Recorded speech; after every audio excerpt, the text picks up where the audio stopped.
합니다.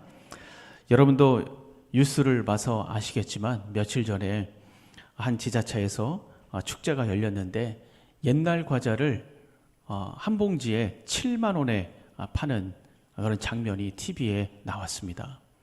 그러니까 시청자들이 한 연애 프로그램이었는데 시청자들이 그걸 보고 깜짝 놀랐어요. 아니 무슨 옛날 과자 그거 한 봉지에 7만 원씩이나 받는가 난리가 났습니다. 그래서 지자체에서는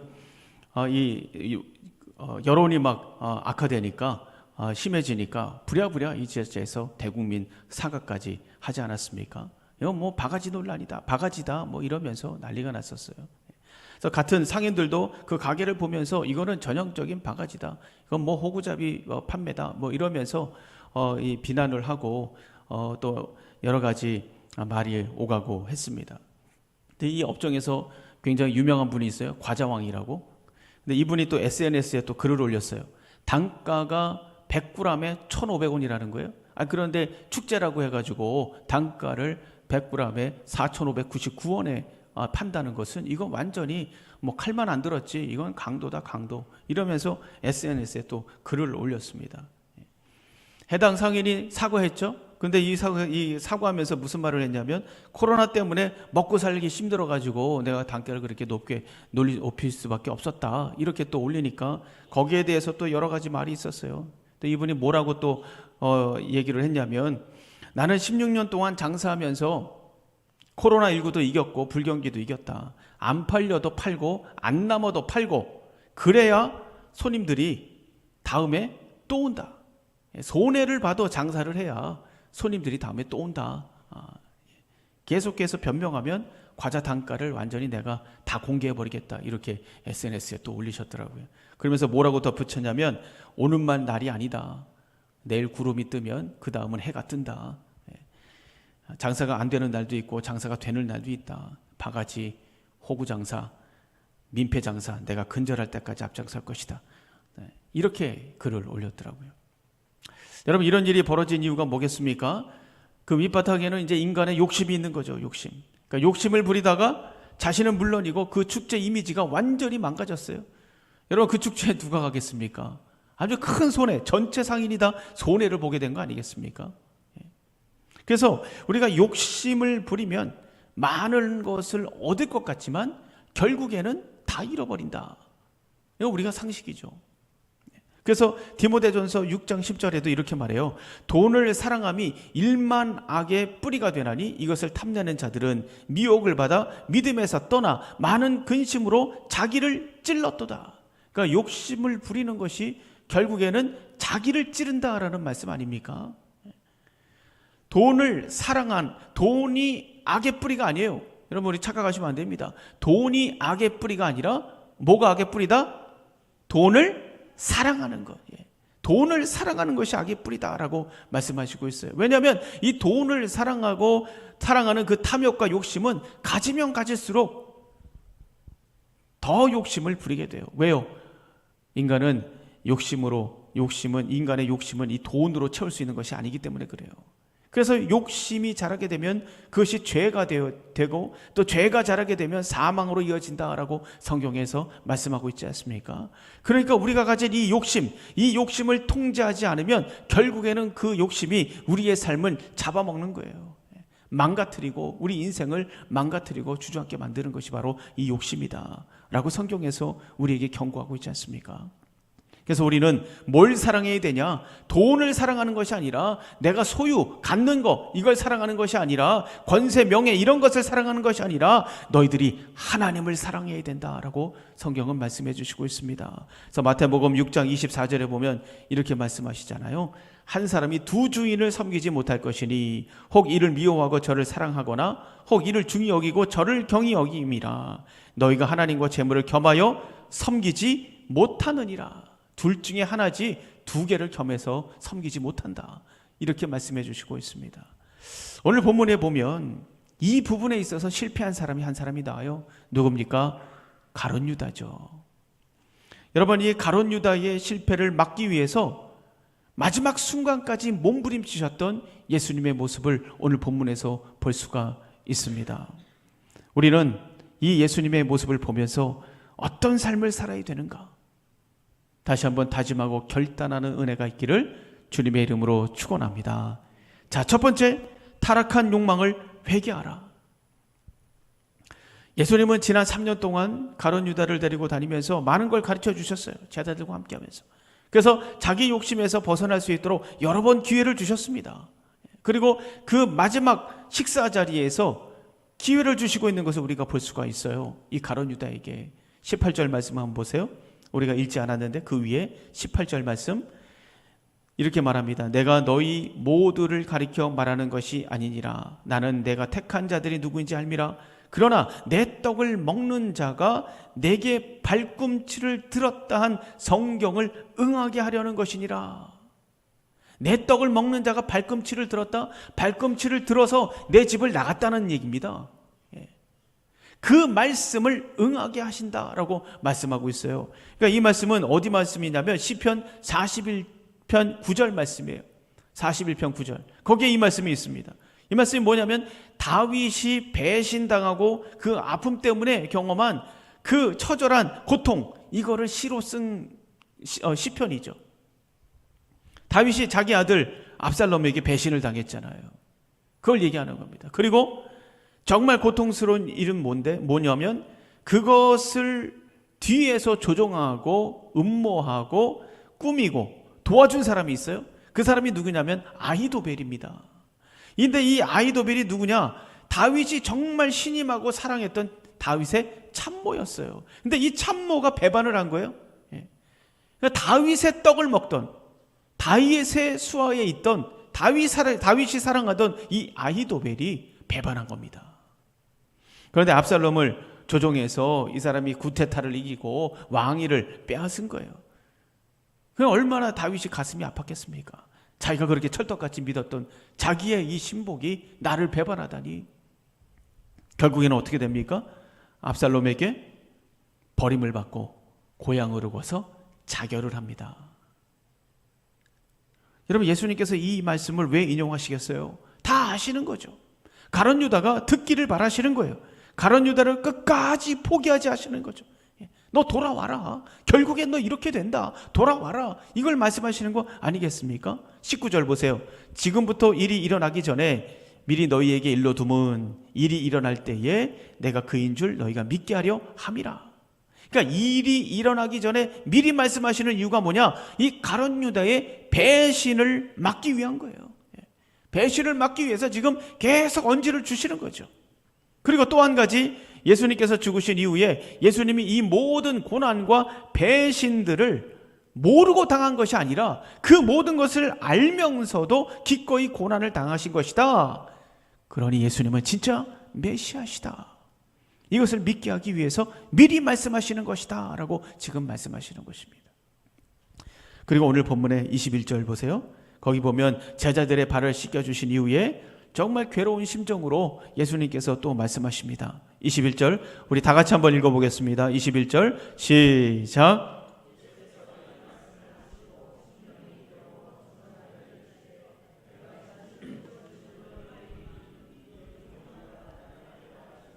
이제 완전히 대놓고 기회를 주시는 거 아니에요. 대놓고 기회를 주시는 거예요. 그러나 가룟 유다는 끝까지 돌아오지 않았어요. 어떤 분들은 말합니다. 참 이상하다. 예수님은 강력한 영적인 힘, 강력한 천지를 지으신 하나님이신데 왜 이렇게 일을 처리하시는가? 그냥 영적인 힘으로 눌러버리면 되는 거 아닌가? 확 잡아 끌면 되는 거 아닌가? 큰 병을 주거나 아니면 그것을 고쳐가지고 하나님이시라는 것을 알려주고 이렇게 제압을 해가지고 예수를 믿게 하면 되는 거 아닌가? 왜 이렇게 소극적으로 회개를 기다리고만 있는가? 이렇게 생각하시는 분들이 있습니다. 물론 여러분, 예수님은요 제압할 수 있어요. 가룟 유다가 아이고 예수님 제가 잘못했어요, 제가 몰라봤군요, 이렇게 만들 수 있습니다. 그런데 여러분, 그렇게 하지 않았어요. 예수님은 왜 그렇게 하지 않았습니까? 예수님은 그런 회개를 원하지 않습니다. 예수님께서 원하시는 회개는 뭐예요? 예수님께서 원하시는 회개는 두려워서 겁먹어서 예수님에게 아유 제가 잘못했습니다, 제가 잘못했습니다, 이렇게 두려워서 하는 회개가 아닙니다. 여러분, 예수님께서 원하시는 회개는 뭐라고 생각하세요? 가만히 한번 생각해 보십시오. 우리가 이런 회개를 하고 있는 것이 아닌가? 벌 받을까 봐 지옥에 갈까봐, 어려운 일이 생길까봐, 자녀들에게 하나님이 혹시나 해코지 할까봐 이런 두려움 때문에 회개하고 있지 않은가? 그러니까 회개마저 자신을 위해서 하고 있지 않은가? 주님은 이런 회개를 원하지 않습니다. 우리가 두려움 때문에 회개하는 것이 아니라 우리 주님께서 원하시는 회개는 하나님의 마음을 괴롭게 만들었고 하나님의 마음을 아프게 만들었다는 그 사실 때문에 고통하는 거예요. 그 사실 때문에 고통하면서 회개하지 않으면 안 되는 그 회개를 원하시는 겁니다. 나의 방황 때문에, 나의 게으름 때문에, 나의 욕심과 나의 교만과 이기심과 타락 때문에 우리 주님께서 아파하시고 괴로워하시고 고통하시는 그 하나님의 마음을 보면서 회개하기를 바라시는 거예요. 이것이 진정한 회개가 아니겠습니까? 여러분, 종교개혁자 칼빈은 기독교 강요에서 이렇게 얘기했습니다. 경건한 사람은 지옥이 없을지라도 하나님의 말씀에 순종하는 사람들이다. 무슨 말인지 이해가 되시죠? 지옥이 없어도 하나님께 순종하는 사람이다, 경건한 사람은. 왜냐하면 그 사람들은 하나님의 마음을 아프게 하는 것이 너무 싫기 때문이다는 거죠. 하나님께서 여러분 때문에 얼마나 아프셨는지 여러분 어떻게 알 수 있습니까?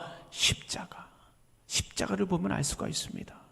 무자비한 채찍을 맞이하셨습니다. 손에 못이 박혔습니다. 허리에 창이 찔렸습니다. 피와 물을 쏟으셨습니다. 우리 주님은 이런 비참한 고통과 아픔 속에 죽어야만 했어요. 자신의 아들이 비참하게 죽어가는 것을 눈으로 볼 수밖에 없는 그 하나님의 고통, 그 하나님의 고통을 누가 만들어냈습니까? 바로 여러분들이 만든 거예요. 우리가 만든 겁니다. 우리의 죄악 때문에, 우리의 죄악이 그 고통을 만들어낸 거 아닙니까?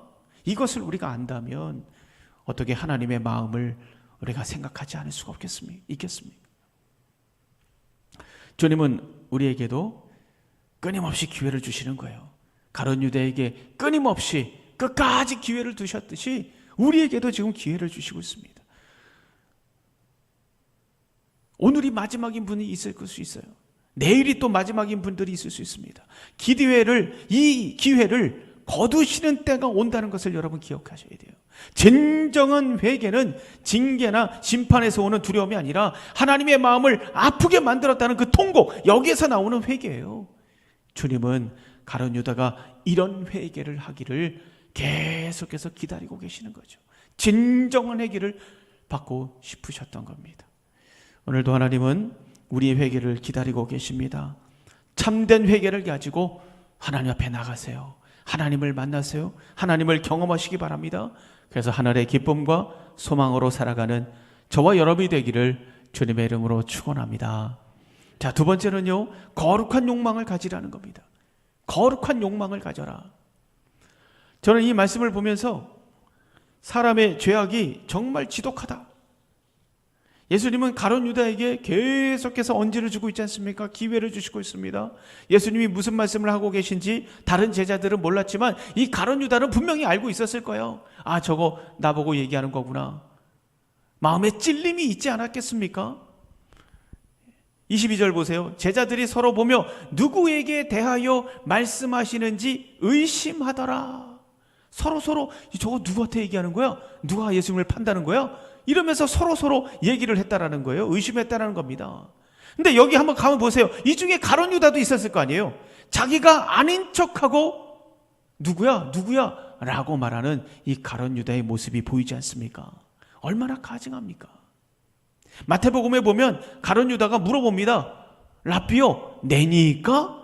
아닌 척하면서 라삐요, 접니까?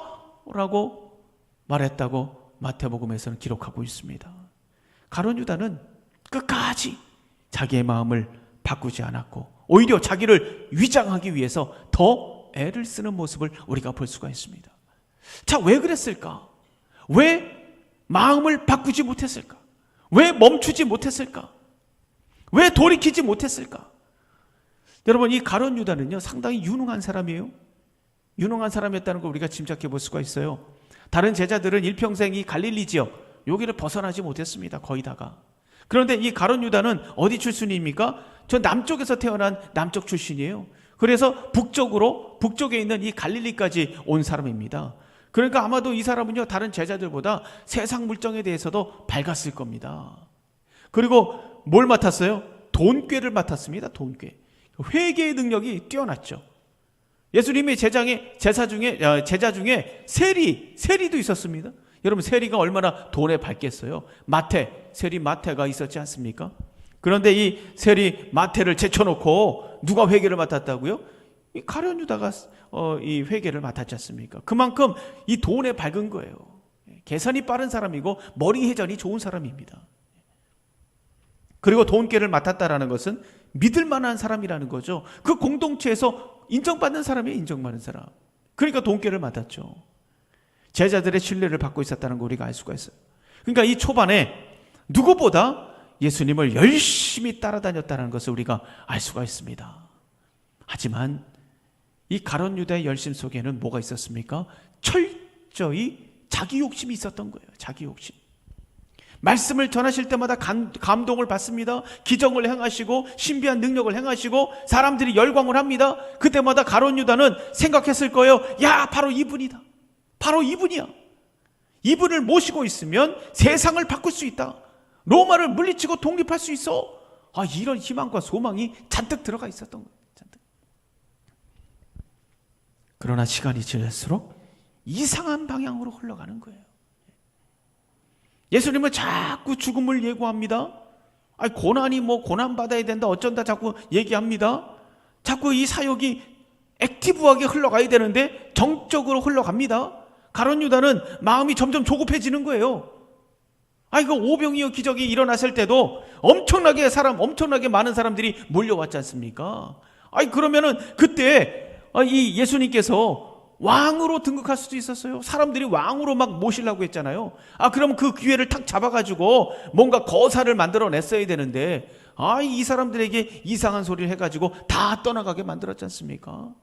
도대체 예수님이 왜 그러시는 거야? 아마 가룟 유다 머릿속에는 그런 생각이 있었을 거예요. 가룟 유다 마음이 답답해집니다.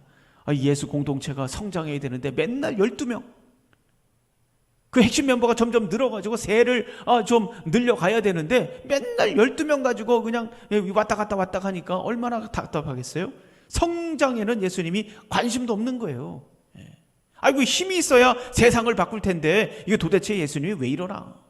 그러다가 예루살렘에 들어왔잖아요. 사람들이 호산나를 외치고 환영하고 난리가 났어요. 하지만 바로 그 다음날 예수님이 뭐합니까? 성전에 들어가가지고 이 장사하는 사람들, 성전에서 장사하는 사람들 상을 다 둘러 엎어버립니다.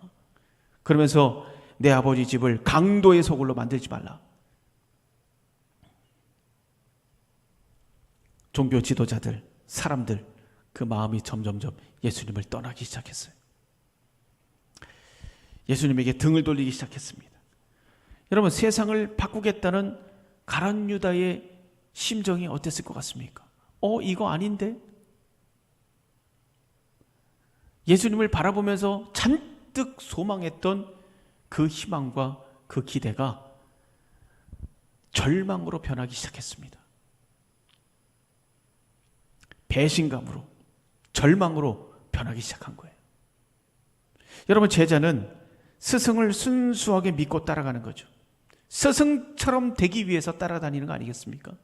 그런데 스승을 통해서 뭔가 해보겠다라고 생각하는 순간 그 사람은 이미 제자가 아닙니다. 예수님의 다른 제자들 마음속에도 자기 욕망이 있었지만 내가 예수님을 따르겠다는 결심만은 흔들리지 않았어요. 그래서 예수님의 태도와 말과 행동이 이해되지 않아도 의심을 품지 않았습니다. 뭔가 예상대로 되지 않아도, 기대한 것처럼 되지 않아도 그들은 제자가 되기로 결심했기 때문에 변하지 않았어요. 그러나 가룟 유다는 달랐습니다. 이 가룟 유다는 제자 공동체 속에 있었지만 개인적인 욕망이 강했어요. 예수를 통해서 내가 세상을 바꾸리라, 내가 한몫 단단히 잡으리라, 내 똑똑한 머리를 가지고 꿈을 이루리라, 예수를 통해서 내가 이런 것들을 하리라, 이런 개인적인 욕망이 가득 차 있었습니다. 그런데 예수님의 말씀과 활동과 사역, 이건 점점 마음에 들지 않는 거예요. 자신의 욕망과 전혀 다른 거죠. 성장이 보이지 않고 변화도 보이지 않고, 그래서 예수님에게 가졌던 그 희망에 점점점 절망으로 변화간 겁니다. 그리고 판단합니다. 예수님 가지고는 안 되겠다. 이 사람 가지고는 안 되겠어. 이런 생각이 든 겁니다. 그리고 그 생각이 점점 커지기 시작했죠. 결국에는 예수님을 배반하는 선택을 하게 됩니다. 여러분, 욕망이라는 단어는 나쁜 의미를 가지고 있지 않습니다. 욕망이라는 단어는 나쁜 단어가 아니에요. 욕망이라는 단어는 사전을 찾아보면 무엇인가 갖고 싶고 하고 싶고 간절히 바라는 것이라고 나와 있습니다. 이거 나쁜 단어가 아닙니다. 이것은 인간의 기본적인 본능이죠. 그러나 문제는 뭐냐면 타락한 욕망이에요. 타락한 욕망은 우리의 삶을 파괴합니다. 우리를 병들게 만들고 혼동하게 만들고 오해하게 만들고 그래서 잘못된 선택을 하게 만드는 거예요. 왜냐하면 이 타락한 욕망이 욕심으로 이어지기 때문에 그렇습니다. 욕심이라는 것은 욕망이라는 선을 넘어가는 거예요. 욕망과 욕심을 여러분 구분을 잘 하셔야 됩니다. 예를 들면 이거예요. 내가 만약에 핸드백을 사고 싶다. 핸드백. 이건 욕망입니까? 욕심입니까? 이건 욕망이죠. 이 핸드백이 필요한데 핸드백 사야죠. 이거는 욕망이에요. 내가 하나 살고 싶다. 이건 욕망입니다. 지극히 정상이죠. 그런데 벌써 10개째예요. 20개, 50개, 100개. 아이고 형편도 안 되고 또 필요도 없는데 계속 사들이는 거예요. 핸드백을. 그것은 뭡니까? 욕망입니까? 욕심입니까? 그건 욕심이죠. 그러니까 욕망과 욕심을 여러분들 구분을 잘 하셔야 돼요. 그래서 욕망을 다스리지 못하면, 나의 이 욕망을 다스리지 못하면 욕망과 욕심이 완전히 뒤섞이면서 잘못된 판단이 나는 거예요. 잘못된 선택이 하게 되고 그 선택이 결국에는 죄를 만드는 겁니다. 가룟 유다는 욕망을 다스리지 못했습니다. 욕망이 타락했어요. 그것이 욕심으로 이어지고 그 욕심이 죄로 발전하면서 배신까지 하게 되는 거예요. 그리고 그 배신 때문에 비참한 최후를 맞게 되지 않습니까? 안타까운 것은 뭡니까? 한 번도 주님의 도움을 구하지 않았다는 거죠. 철저히 자기 생각, 자기 계산을 버리지 못했어요. 결국에는 그 자존심 때문에 목숨을 잃고 말았지 않았습니까? 완전히 자기 안에 갇혀버린 거예요. 눈만 돌리면 옆에 예수님이 계신데 팔만 뻗으면 도움을 받을 수 있는데도 불구하고 완전히 철저히 자기 안에 갇혀버린 겁니다. 그래서 자기의 판단, 자기의 결정, 자기의 선택, 이것이 최고다. 거기서 벗어나지 못한 거예요. 누가 이렇게 만들었습니까? 사단이 이렇게 만든 거예요. 사탄이. 타락한 욕망의 끝을 보여주고 있습니다. 완전히 고립되고 자기 안에 갇히는 거예요. 그래서 우리에게 중요한 게 뭡니까? 어떻게 하면 우리의 욕망을 다스릴 수 있는가? 어떻게 하면 거룩한 욕망을 가질 수 있는가? 여러분, 어떻게 하면 우리의 욕망을 제대로 다스릴 수 있을까요? 어떻게 생각하십니까? 한 가지 방법이 있습니다. 예수 그리스도.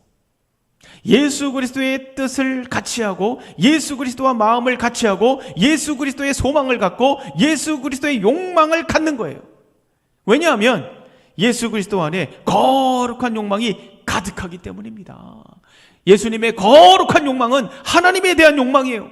하나님 나라에 대한 욕망이고 영원한 세계에 대한 욕망이고 거룩한 비전에 대한 욕망이고 그 나라와 의에 대한 욕망이고 거룩한 백성에 대한 욕망입니다.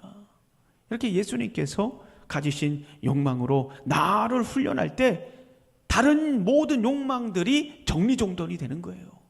그리고 다른 모든 욕망들이 줄을 서는 거예요. 그리고 분별을 하게 되는 겁니다. 나의 욕망을 다스릴 수 있게 되는 것이죠.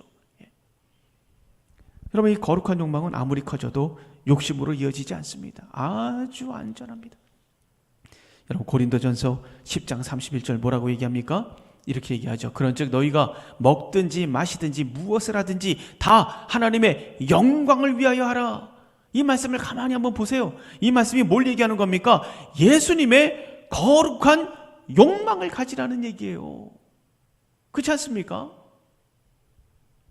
하나님의 영광을 위해서 해라. 거룩한 욕망을 가지라는 거죠. 잠언 16장 3절 너희의 행사를 여호와께 맡기라. 그리하면 내가 경영하는 것이 이루어지리라. 이것도 무슨 말입니까? 너희의 행사를 여호와께 맡기라? 하늘의 욕망을 가지라는 거예요. 거룩한 욕망, 이걸 가지라는 거 아닙니까? 그러면 하나님이 다 알아서 하신다, 그 말씀이잖아요. 그리고 또 보세요. 마태복음 6장 33절, 그런즉 너희는 먼저 그의 나라와 그의 의를 구하라. 그리하면 이 모든 것을 너희에게 더하시리라. 이것도 우리가 너무 잘 아는 말씀 아닙니까? 이 말씀도 무슨 말씀입니까? 하나님을 욕망하라는 것이죠. 그 나라와 그 의를 먼저 구하라. 하나님 나라를 욕망해라. 영원한 세계를 욕망해라. 그러면 나머지 욕망들은 저절로 정리정돈된다, 이 말씀하시는 거 아닙니까? 여러분, 우리가 자꾸 실망하게 되잖아요.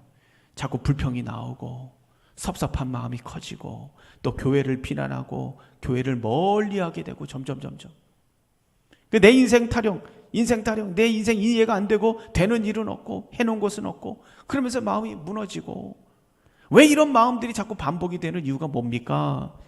다른 거 아니에요. 가만히 들여다보면 개인적인 욕망이 커질 때 이런 생각이 우리를 힘들게 만드는 거예요. 개인적인 욕망이 커질 때. 사랑하는 성도 여러분, 거룩한 욕망이 여러분의 삶과 여러분의 인생을 이끌기를 주님의 이름으로 축원합니다.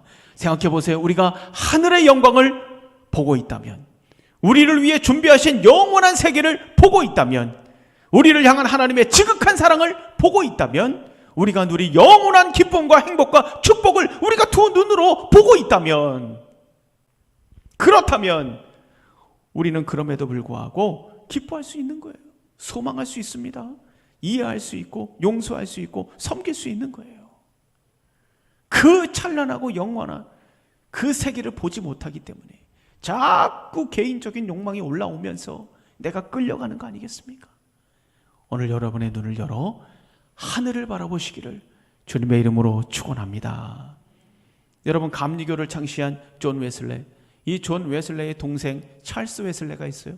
이분은 찬송가 작사자였습니다. 아주 유명한 찬송가 작사자예요. 그런데 이분이 80세가 됐어요. 80세가 돼서 마지막으로 쓴 찬송가의 그 가사를 보면 이런 고백이 있습니다. 세월 속에 노쇠한 몸, 버러지 같은 죄인이 어찌하겠습니까? 예수님은 나의 유일한 소망입니다. 허약한 내 육신과 마음의 힘이 되십니다. 오 주여, 나에게 기쁨을 주시고 영원으로 들어가게 하옵소서. 이렇게 고백을 합니다. 여러분, 우리는 모두 찰스 웨슬레처럼 병들고 늙고 결국에는 죽음의 자리에 서게 될 거예요. 그렇지 않습니까? 저도 늙고 병들어서 결국에는 그 죽음의 자리에 서지 않겠습니까? 여러분도 다 마찬가지고. 그러나 그 죽음의 자리에서도 여전히 기쁨과 소망을 잃지 않을 수 있다는 거죠. 그 이유가 뭐냐? 그 이유가 뭐냐? 예수 그리스도의 그 거룩한 욕망 때문입니다. 예수 그리스도의 확고한 소망과 사랑, 그 거룩한 욕망이 여러분에게 있다는 것을 믿으시기를 주님의 이름으로 축원합니다. 셋째, 최후의 권면을 받으라. 최후의 권면. 여러분, 30절 마지막 절 한번 보세요. 재미있는 표현이 있습니다. 30절 마지막 절, 유다가 그 조각을 받고 곧 나가니 밤이러라.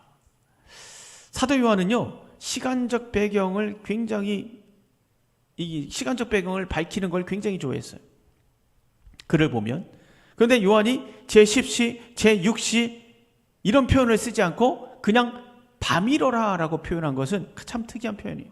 그러니까 이것은 뭔가를 상징하고 있는 겁니다. 뭘 상징하고 있을까요? 이 밤이라는 것이. 이 표현은요, 가룟 유다가 어둠의 영역으로 들어갔다는 걸 얘기하는 거예요. 어둠의 영역으로. 그가 어둠의 영역으로 들어갔다라는 걸 상징하고, 이제 빛과 어둠의 진짜 싸움이 시작된다, 이것을 지금 암시해 주고 있는 겁니다. 그리고 26절 27절 보시면 예수님께서 떡을 적셔서 유다에게 주셨는데 그 떡을 받고 나서 바깥으로 나간 거예요. 어둠으로 간 겁니다. 그래서 우리가 27절 한번 보세요. 27절 거기 보면 조각을 받은 후 곧 사탄이 그 속에 들어간지라. 이에 예수께서 유다에게 이르시되 내가 하는 일을 속히 하라 하시니. 여러분, 떡은 그 주신 떡은 어떤 떡입니까? 성찬한 거예요. 성찬의 떡입니다. 그거는 예수님께서 주시는 사랑의 결정체예요. 결정체. 그 떡을 주셨다. 근데 그 떡을 받고 나가버린 거예요. 그 떡을 받고 어둠 속으로 나간 겁니다. 어둠의 영역으로 간 겁니다. 사단의 땅으로 간 거예요. 그 은혜를 받고도. 여러분, 지금도 예수님의 사랑은 계속 여러분에게 임하시고 있어요. 말씀이 임하고 은혜가 임하고 축복이 임하고 사랑이 임하고 소망이 임하고 있습니다. 풍성한 주님의 은혜가 사실 지금도 임하고 있습니다. 그러나 마음을 열지 않으면 아무 소용이 없어요. 허탄한 개인적인 욕망을 내려놓지 않으면 소용없습니다. 사망으로 이끌어가는 욕심을 버리지 않으면 소용없습니다. 그야말로 사단의 밥이 되는 거예요. 예수님께서 주신 그 떡은 악한 길에서 이제 돌아와라, 마지막 권면으로 그 떡을 주신 거 아니겠습니까? 성찬했던 그 사랑의 결정체를 가룟 유다에게 주면서 이제 마지막이다, 최후의 권면을 하고 계신 거예요. 근데 안타깝게도 그 떡을 갖고 나가버렸습니다. 그리고 어둠을 선택한 자가 어떤 종말을 맞는가, 성경은 우리에게 확실하게 보여주고 있습니다. 사랑하는 성도 여러분, 가룟 유다는 제자 중에 있었지만 제자가 아니었어요. 은혜 속에 있었지만 은혜를 몰랐습니다. 사랑 속에 있었지만 사랑을 몰랐습니다. 하나님의 은혜가 충만한 교회 안에 있다고 해서, 또 그가 그 교회 안에서 뭔가를 열심히 감당하고 있다고 해서 주님의 뜻을 따르지 않고 허탄한 개인적인 욕망을 따라가고 있다고 한다면, 그러니까 그 사랑 속에 있다고 해도 주님의 뜻을 따르지 않고 허탄한 개인적인 욕망, 이것을 가지고 살아가고 있다면 그 사람은 이미 주님을 떠난 사람이에요.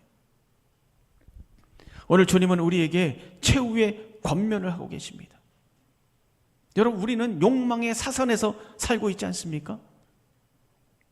거룩한 욕망으로 갈 것인가? 타락한 욕망으로 갈 것인가? 어느 쪽으로 갈 것인가? 빛으로 들어갈 것인가? 아니면 캄캄한 밤, 어둠으로 갈 것인가? 가정에서, 직장에서, 학교에서, 삶의 터전에서 매 순간 우리가 갈등하고 전투하고 있지 않습니까? 여러분은 사랑의 결정체를 받은 사람들입니다. 어디로 갈 것인가? 여러분 결정할 수 있어야 해요. 부디 거룩한 욕망으로 승리하시기를 주님의 이름으로 축원합니다. 예수님의 그 놀라운 사랑과 은혜 속에 거하면서도, 예수님께서 주시는 그 떡을 받았으면서도 발꿈치를 들어 밤으로 들어간다? 그 결과는 자명한 것입니다.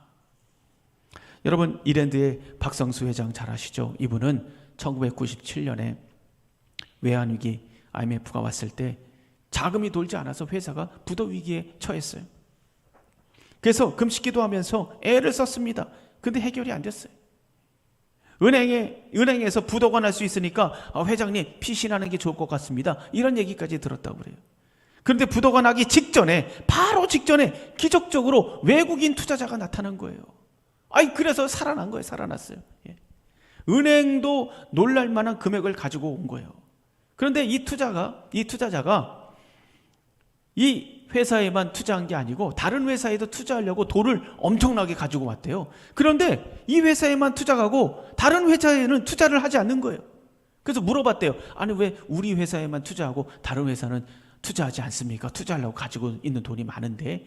그렇게 물어봤더니 이 사람이 뭐라고 얘기하냐면, 사실 다른 회사에도 투자를 하려고 한다. 그런데 그 회사에 가서 그 회사의 장부를 보면 장부가 늘 2개더라. 비리가 있다는 얘기죠. 그래서 투자하지 않았다는. 그리고 그 회사에 투자한 이유도 뭐냐? 장부가 하나였기 때문에 투자했다는 거예요. 그래서 이 박성수 회장이 뭐라고 얘기하냐면 이런 말을 했어요. 정직하면 손해를 볼 때가 많습니다. 그러나 결정적일 때는 정직해서 살아납니다. 그렇게 글을 썼어요. 여러분, 타락에 근거한 삶이 아니라 거룩한 욕망에 근거한 삶을 살아갈 때 하나님은 결코 우리를 버리지 않습니다. 정리하겠습니다. 주님은 지금 우리에게 최후의 권면을 하고 계셔요. 허탄한 욕망에 사로잡혀서 결국 밤으로 갈 것인가? 어둠의 영역으로 갈 것인가? 아니면 주님을 따라 거룩한 욕망으로 찬란한 영광의 나라로 갈 것인가? 시간이 많지 않습니다. 오늘이 마지막일 수도 있어요.